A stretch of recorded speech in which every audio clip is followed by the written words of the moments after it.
ડભોઈ શ્રીમાળી સોની સમાજનું 150 વર્ષ પૌરાણિક અંબા માતાજીનું જેનો 2 વર્ષ પૂર્વે જીર્ણોદ્ધાર કરવામાં આવ્યો હોય દ્વિતીય પાટોત્સવની ઉજવણી સોની સમાજ દ્વારા કરવામાં આવી હતી।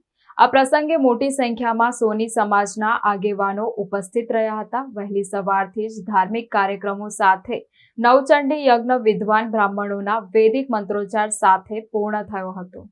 ડભોઈ કંસારા બજારમાં 150 વર્ષ પૌરાણિક શ્રીમાળી સોની સમાજનું અંબા માતાજી મંદિર આવેલ છે। આ મંદિરનો 2 વર્ષ પૂર્વે જીર્ણોદ્ધાર કરવામાં આવ્યો હોય ત્યારે દ્વિતીય પાટોત્સવની ઉજવણી નિમિત્તે વિદ્વાન બ્રાહ્મણોના વૈદિક મંત્રોચ્ચાર સાથે નવચંડી યજ્ઞનું આયોજન કરવામાં આવ્યું હતું, જેમાં મુખ્ય યજમાન પદે જનકભાઈ ઓચાવલાલ સોનીએ લાભ લીધો હતો। માતાજીના મંદિરે ડભોઈ સોની સમાજના માઈ ભક્તો મોટી સંખ્યામાં પોતાનો ધંધો રોજગાર બંધ રાખી આ પાવન અવસરમાં સહભાગી થઈ પરિવારની સુખ શાંતિ ને સમૃદ્ધિ માટે પ્રાર્થના કરી અને પ્રસાદી લઈ ધન્યતા અનુભવી હતી। ડભોઈ શ્રીમાળી સોની અંબા માતાનું મંદિર જો આજે દ્વિતીય પાટોત્સવ છે।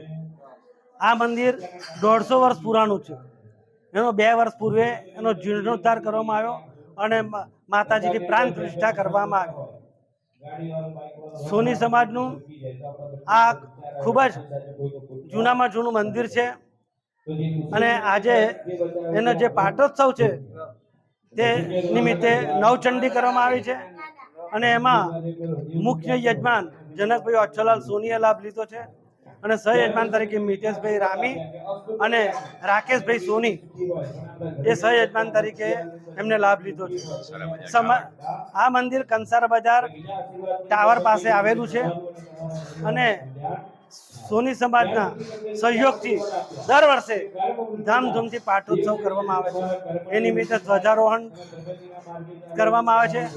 ચાલુ વર્ષે કૌશલભાઈ સોની તરફથી મંદિરમાં ધ્વજારોહણ કરવામાં આવે છે।